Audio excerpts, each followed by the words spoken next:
Sanoqli kunlardan so'ng 21-asrning ilk choragi yakun topadi. 25 yil. Bu davrda nomi dunyoga tinchlik ulashish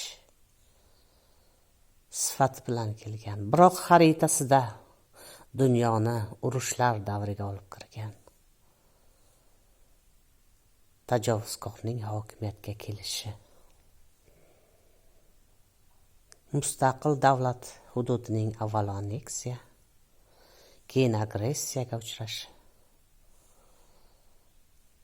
Mustaqil suveren davlat chegarasining buzilishi, bostirib kirilishi, odamlarning o'ldirilishi.